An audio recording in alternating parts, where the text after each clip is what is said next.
నమస్తే, welcome to V news Telangana. బులెటిన్ల ముందుగా హెడ్లైన్స్ చూద్దాం.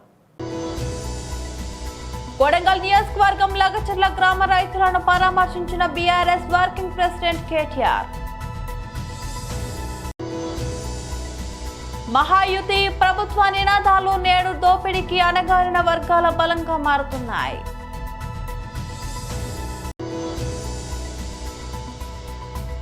బాలల దినోత్సవం వేడుకలలో ముఖ్యమంత్రి రేవంత్ రెడ్డి.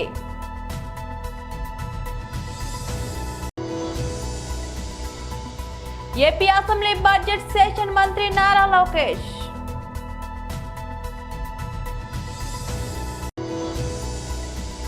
మ్యూజిక్ డైరెక్టర్ తమన్ గొప్ప మనసు, కిడ్నీ మార్పిడి శస్త్రచికిత్సకు సాయం. కొడంగల్ నియోజకవర్గం లగచర్ల గ్రామ రైతులను పరామర్శించిన బీఆర్ఎస్ వర్కింగ్ ప్రెసిడెంట్ కేటీఆర్.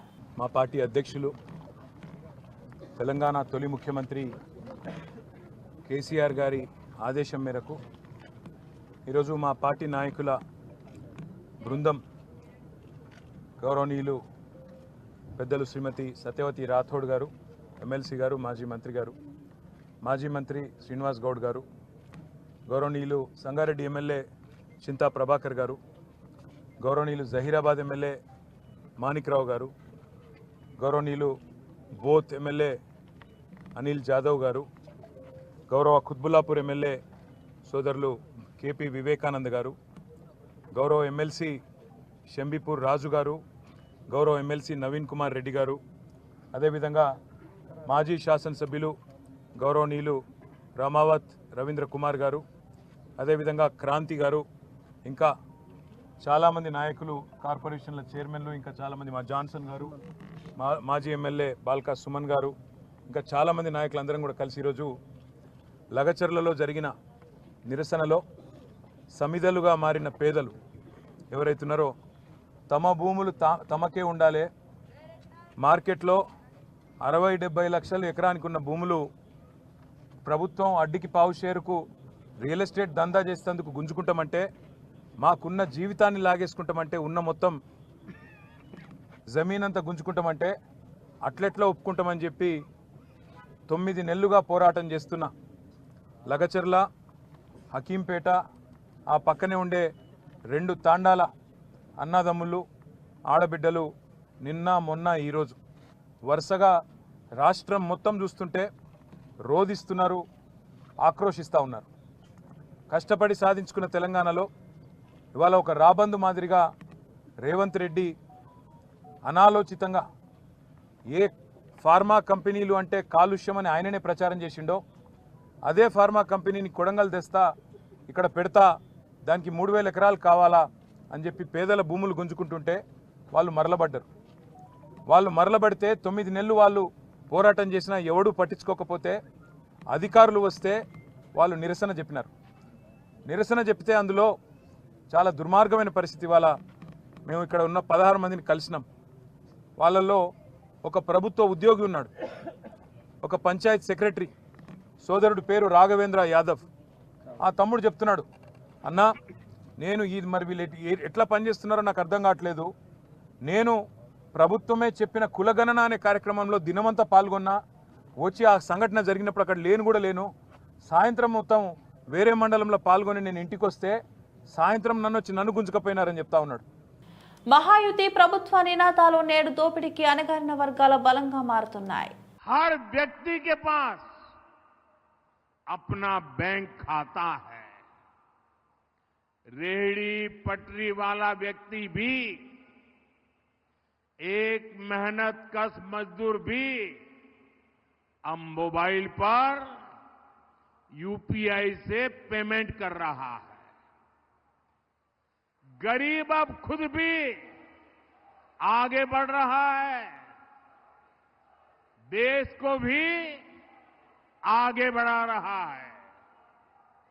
और इन योजनाओं का सबसे बड़ा लाभार्थी कौन है? इसका सबसे बड़ा लाभार्थी है हमारा दलित समाज, हमारा आदिवासी समाज, हमारा पिछड़ा समाज, हमारे वंचित समुदाय के लोग. महायुति सरकार की नीतियां आज शोषितों वंचितों की ताकत बन रही है। भाइयों बहनों, जो काम 10 साल में हुए वो काम पहले भी हो सकते थे, लेकिन कांग्रेस की सरकारों की मंशा ही नहीं थी कि गरीब आगे आकर अपना हक मांगे। इसलिए आज भी कांग्रेस ऐसी हर योजना का जो गरीबों के लिए कल्याणकारी हो, जो नागरिकों के लिए सुविधा की हो, जो मध्यम वर्ग को सुख चैन की जिंदगी देने वाली हो, ऐसी हर योजना का कांग्रेस जमकर के विरोध करती है। బాలల దినోత్సవం వేడుకల్లో ముఖ్యమంత్రి రేవంత్ రెడ్డి పాల్గొన్నారు. ఇలాంటి సమావేశాలు మన సమాజానికి చాలా అవసరం. ఈరోజు మీ నేతృత్వంలో అండర్ 18 అసెంబ్లీ సమావేశాలలో డ్రగ్ అబ్యూజ్ బిల్, అదేవిధంగా అండర్ 18 హెడ్ క్వార్టర్స్ బిల్తో పాటు శాసనసభలో సభ్యులు లేవనెత్తిన ప్రశ్నలకు వాటికిచ్చే సమాధానాలతో పాటు ప్రభుత్వం తీసుకుంటున్న నిర్ణయాలను కూడా మనం చర్చించుకోవాలి. ప్రతిపక్షాలకు ప్రశ్న అడగడం, ప్రభుత్వాన్ని నిలదీయడం అనేది వాళ్ళ బాధ్యత. ప్రజాస్వామ్యంలో speaker right hand side treasury benches ఉంటాయి, left hand side opposition benches ఉంటాయి. Leader of opposition, leader of the house ఇద్దరికీ ఈక్వల్ ఆపర్చునిటీస్ ఉంటాయి. Leader of the opposition issues లేవనెత్తడానికి ఎప్పుడైనా వారు చేయెత్తినప్పుడు స్పీకర్ గారు వారికి మాట్లాడడానికి, ప్రశ్నించడానికి అవకాశం ఇవ్వాలి. అదే సందర్భంలో లీడర్ ఆఫ్ ద హౌస్ బాధ్యతాయుతంగా ప్రభుత్వం యొక్క విధానాలను చెప్పాలి. ప్రధానంగా సభను నడిపించే బాధ్యత లీడర్ ఆఫ్ ది హౌస్ మీదనే ఉంటుంది. శాసనసభ సమావేశాలను ఎప్పుడైనా బాధ్యతాయుతంగా నిర్వర్తించడం అనేది ప్రభుత్వం యొక్క బాధ్యత. ప్రభుత్వం చేసే నిర్ణయాలను ప్రజలకు చేరవేయడానికి ఇదొక మంచి వేదిక. కాబట్టి ఎప్పుడు కూడా ప్రతిపక్షాలు ఒకవేళ సమస్యల తీవ్రతను బట్టి నిరసన తెలిపినా, ఆందోళన చేసినా కూడా ప్రభుత్వం సమన్వయంతో సమస్యలకు సరైన సమాధానం చెప్పుకుంటూ ప్రతిపక్షాలను సమన్వయం చేసుకొని సభను నడిపించడానికి చూడాలి. కానీ దురదృష్టవశాత్తు ఇప్పుడు రాష్ట్రంలో, దేశంలో జరుగుతున్న పరిణామాలు సభల్ని ఏ రకంగా వాయిదా వేయాలనే విధానంలో సభలు జరుగుతున్నాయి. కానీ మీ అండర్ 18 ఒక మంచి స్ఫూర్తిని, ప్రశ్నించే విధానము, జవాబు చెప్పే బాధ్యత, ఈ రెండింటిని కూడా స్ఫూర్తిదాయకంగా నిర్వహించినందుకు మిమ్మల్ని అందరిని కూడా మనస్ఫూర్తిగా అభినందిస్తున్నా.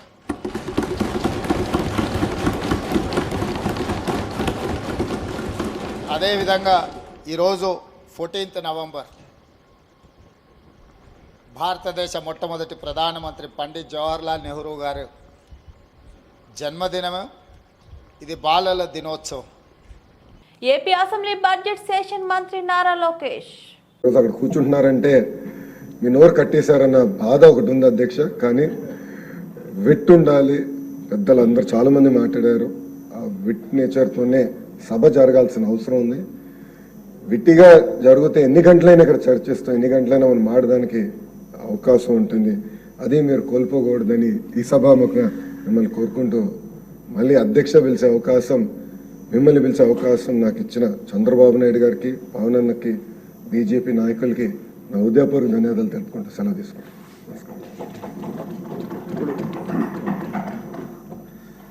సమయాభావం ఉంది. చాలామంది మాట్లాడాలని వ్యక్తపరిచినప్పటికీ ముఖ్యమంత్రి గారు మాట్లాడవలసింది ఉంది.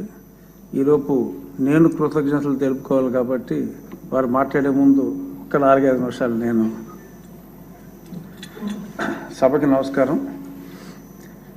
ఈరోజు ఈ సభలో నేను ఇలా కూర్చోగలిగి మాట్లాడటానికి ముఖ్య కారకులైన గౌరవనీయులైన ముఖ్యమంత్రి వర్యులు నారా చంద్రబాబు నాయుడు గారికి, అలాగే జనసేనాని పవన్ కళ్యాణ్ గారికి, మా రాజుగారు కోప్పడతారు, మనస్ఫూర్తిగా మీరు చెప్పకపోయినా చెప్పేవాడిని, ప్రధాని నరేంద్ర మోడీ గారికి, భారతీయ జనతా పార్టీకి, అలాగే నాకెంతో సహకరించిన శాసనసభ్యులకు, ఎంత చేసినా మోడెస్ట్గా ఏమీ తెలియనట్టుండే ఇందాక చెప్పిన నా యువ నాయకుడు నారా లోకేష్ గారికి, అందరికీ నా హృదయపూర్వక నమస్కారాలు. శాసనసభ ప్రజాస్వామ్యంలో శాసనసభ అంటే డెమోక్రసీకి బ్యాక్ బోనే శాసనసభ. మరి గతంలో ఎందరో టంగుటూరి ప్రకాశం పంతులు గారు, వావిలాల గోపాలకృష్ణ గారు, తరిబెల్లి నాగిరెడ్డి గారు, పుచ్చలపల్లి సుందరయ్య గారు, ఎందరో నీలం సంజీవరెడ్డి గారు, టీవీజీ రాజు గారు, ఎందరో మహానుభావులు ఎన్నో చట్టాలు చేసిన సభ. ఎవరైనా ప్రజల ఆకాంక్షలకి ఇక్కడే దానికి చట్టరూపం రావటం, దానివలన ప్రజల జీవితాలు వెలుగులోకి వెళ్ళటం, ఎందరో మహానుభావులు ఇక్కడ ఉన్నారు. ఆ పరంపరలో స్వర్గీయ నందమూరి తారక రామారావు గారు తెలుగుదేశం పార్టీ స్థాపించి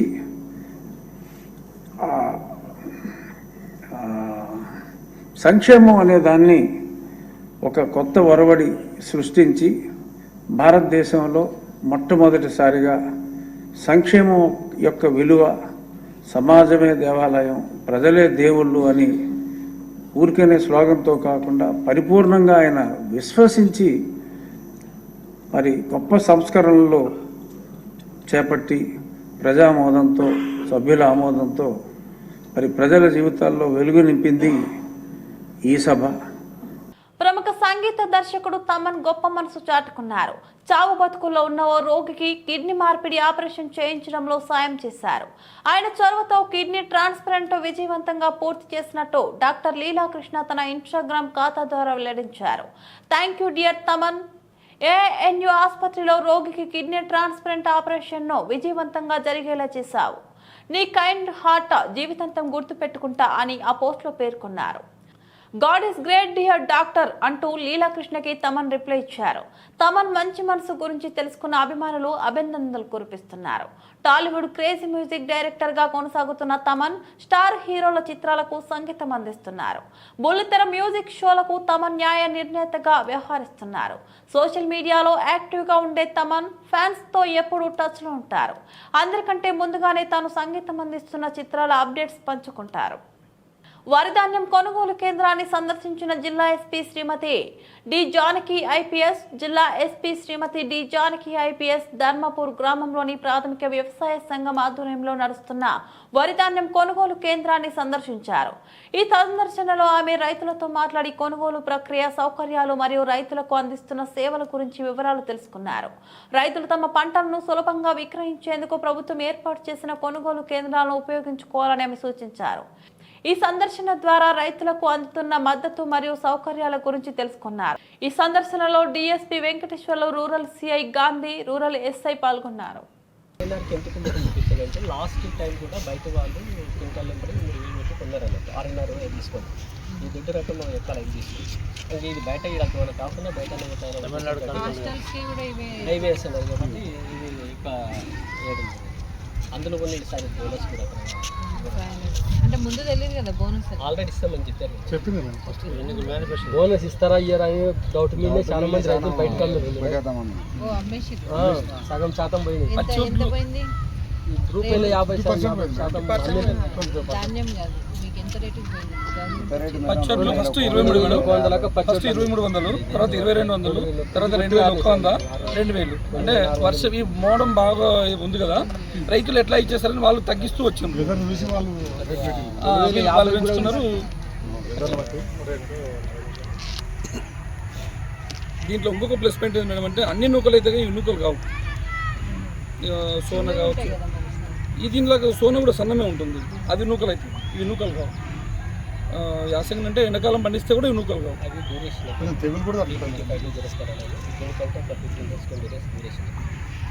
దీని డ్యూరేషన్ అయితే ఆర్ఎన్ఆర్ ఏంటంటే ఇప్పుడు దిబ్బడి ఎక్కువ 25 క్వింటల్స్ 30 క్వింటల్స్. హరిహరులకు ఎంతో పవిత్రమైన కార్తీక మాసం. అందులో నేడు కార్తీక పౌర్ణమి సందర్భంగా మేడ్చల్ జిల్లా కీసరగుట్టకు భక్తులు వేలాదిగా పోటెత్తారు. తెల్లవారుజామునే స్నానాధికాలు ముగించుకొని కీసరగుట్టకు చేరుకొని శ్రీ భవానీ రామలింగేశ్వర స్వామివారిని ధూపదీప నైవేద్యాలతో కొలుచుకొని కొబ్బరికాయలు కొట్టి ముడుపులు కట్టి కోరుకున్న కోరికలు తీరాలని మనసారా వేడుకుంటూ తమ శక్తి కొలది కొలుచుకుంటూ స్వామివారి సేవలో తరిస్తున్నారు. కార్తీక మాసం సందర్భంగా ఈ నెల రోజులు విశేషమైన పూజా కార్యక్రమాలు ఉంటాయి. అలాగే ప్రతిరోజు స్వామివారికి ప్రత్యేకమైన అభిషేకం పూజ ఉంటుంది. గర్భాలయంలోని శివలింగానికి భక్తులు అభిషేకాలు చేస్తారు. అలాగే మహామండపంలో సామూహిక అభిషేకాలు ఉంటాయి. కార్తీక మాసంలో సుమారు 2 లక్షల భక్తులు స్వామివారిని దర్శించుకునే అవకాశం ఉంది. కార్తీక పౌర్ణమి పర్వదినం సందర్భంగా కీసరగుట్ట కేసరగిరి కొండలు భక్తులతో కిటకిటలాడుతున్నాయి. ఓం నమ శివాయ, హరిహర మహాదేవ, శంభో శంకర, శివ నమః అంటూ శివనామ స్మరణతో మారుమ్రోగుతున్నాయి.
కొంచెం సైడ్ జరుగుతాం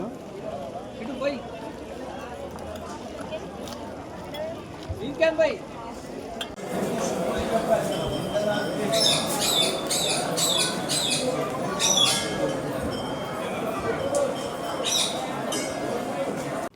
రాజంట రాష్ట్ర ముఖ్యమంత్రి వర్యులు శ్రీ నారా చంద్రబాబు నాయుడు, ఉప ముఖ్యమంత్రి వర్యులు శ్రీ కొనితెల పవన్ కళ్యాణ్, రాష్ట్ర ఐటీ శాఖ మంత్రి వర్యులు శ్రీ నారా లోకేశ్ల ప్రతిష్టను దిగజార్చే విధంగా సోషల్ మీడియా వేదికగా అసభ్య తీవ్రమైన పదజాలంతో దూషించిన సినీ నటుడు పోసాని కృష్ణ మురళిపై గురువారం పట్టణ పోలీస్ స్టేషన్లో తెలుగుదేశం నాయకులు, కార్యకర్తలు ఫిర్యాదు చేశారు. ఈ సందర్భంగా ఫిర్యాదు చేసిన వారు మాట్లాడుతూ సోషల్ మీడియాను దుర్వినియోగం చేస్తూ కృష్ణమురళి చేసిన వ్యాఖ్యల వివరాలను పెన్ డ్రైవ్ లో పొందుపరిచి పట్టణ సబ్ ఇన్స్పెక్టర్ ప్రసాద్ రెడ్డికి అందజేశామన్నారు.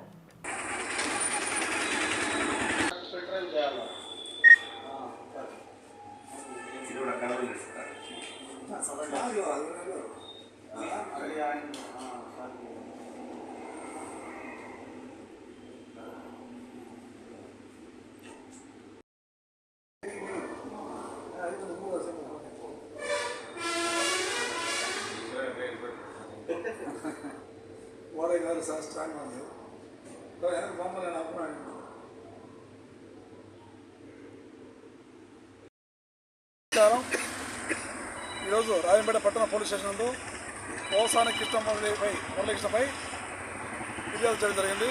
మన రాష్ట్ర ముఖ్యమంత్రి తెలుగుదేశం పార్టీ జాతీయ నాయకుడు చంద్రబాబు నాయుడు గారిపై, అలాగే డిప్యూటీ సీఎం పవన్ కళ్యాణ్పై, జాతీయ ప్రధాన కార్యదర్శి నారా లోకేష్ గారిపై చేసినటువంటి అనుచిత వ్యాఖ్యలు అనుగుణంగా మేము దానికి ఈరోజు పట్టణ పోలీస్ స్టేషన్లో ఫిర్యాదు చేయడం జరిగింది. అతనిపై క్రిమినల్ చర్యలు తీసుకొని కృష్ణమురళిపై పోసా కృష్ణమురళిపై తగు క్రిమినల్ చర్యలు తీసుకొని మీరు న్యాయం చేయాలని మేము కోరుతున్నాము. మీడియా మిత్రులకు నమస్కారం.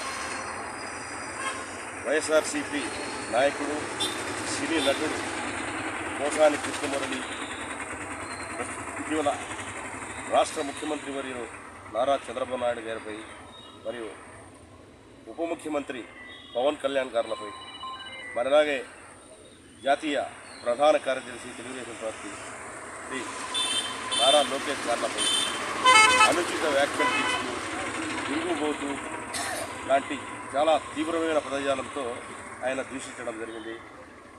ప్రస్తుతం కూటమి ప్రభుత్వానికి నేను మనవి చేసేది ఏమంటే అతనిపై తక్షణం చట్టపరమైన కఠిన శిక్షను అమలు చేయాలంటూ ఈ సందర్భంగా రాజంపేట తెలుగుదేశం పార్టీ తరఫు నుంచి డిమాండ్ చేస్తున్నారు. ఏపీ డిప్యూటీ సీఎం జనసేన అధ్యక్షులు పవన్ కళ్యాణ్ ఈ నెల 16, 17 తేదీలలో 2 రోజుల పాటు మహారాష్ట్ర అసెంబ్లీ ఎన్నికల ప్రచారంలో పాల్గొననున్నారు. ఎన్డీఏ కూటమి అభ్యర్థులకు మద్దతుగా ఆయన ప్రచారం నిర్వహించనున్నారు. మరాఠ్వాడా, విదర్భ, పశ్చిమ మహారాష్ట్ర ప్రాంతాల్లో ప్రచారం చేస్తారని జనసేన పార్టీ అధికారికంగా ప్రకటించింది. బీజేపీ జాతీయ స్థాయి మహారాష్ట్ర నాయకులు షెడ్యూల్ ఖరారు చేశారు. ఈ క్రమంలో పవన్ 5 బహిరంగ సభలు, 2 రోడ్ షోలు పాల్గొంటారని పార్టీలు తెలిపింది. మొదటి రోజున మరాఠ్వాడా ప్రాంతంలోని నియోజకవర్గాల్లో పవన్ ప్రచారం నిర్వహిస్తారు. 16వ తేదీన ఉదయం నాందేడ్ జిల్లా డెగ్లూరు నియోజకవర్గంలో నిర్వహించే బహిరంగ సభలో పాల్గొంటారు. అనంతరం అదే జిల్లాలోని బోకర్ నియోజకవర్గానికి వెళ్లి అక్కడ నిర్వహించే సభలో ప్రసంగిస్తారు. మధ్యాహ్నం 2 గంటలకు లాతూర్ చేరుకొని సభలో పాల్గొననున్నారు. సాయంత్రం 6 గంటలకు షోలాపూర్ నగరం చేరుకొని అక్కడ రోడ్ షోలో పాల్గొంటారు. మరుసటి రోజు విదర్భ ప్రాంతానికి డిప్యూటీ సీఎం పవన్ వెళ్లనున్నారు. ఉదయం చంద్రపూర్ జిల్లాలోని బల్లార్పూర్ పట్టణంలో నిర్వహించే బహిరంగ సభలో పాల్గొంటారు. సాయంత్రం పూణే కంటోన్మెంట్ నియోజకవర్గం పరిధిలో నిర్వహించే రోడ్ షోలో పాల్గొంటారు. అనంతరం కస్బాపేట్ నియోజకవర్గంలోని ఎన్నికల ప్రచార సభలో పవన్ పాల్గొంటారని జనసేన నేత పి హరిప్రసాద్ ప్రకటించారు. బులెటిన్ ముగించే ముందు మరోసారి హెడ్లైన్స్ చూద్దాం.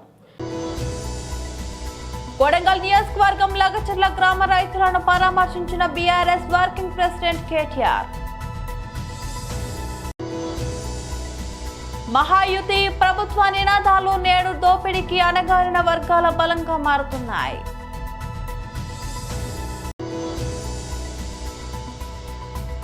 బాలల దినోత్సవం వేడుకలలో ముఖ్యమంత్రి రేవంత్ రెడ్డి.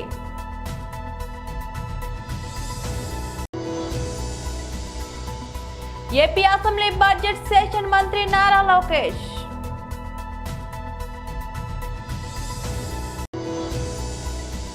మ్యూజిక్ డైరెక్టర్ తమన్ గొప్ప మనసు, కిడ్నీ మార్పిడి శస్త్రచికిత్సకు సాయం. ఇవి బులెటిన్ అప్డేట్స్. మరో బులెటిన్లో మళ్ళీ కలుద్దాం. అంతవరకు సెలవు. నమస్తే.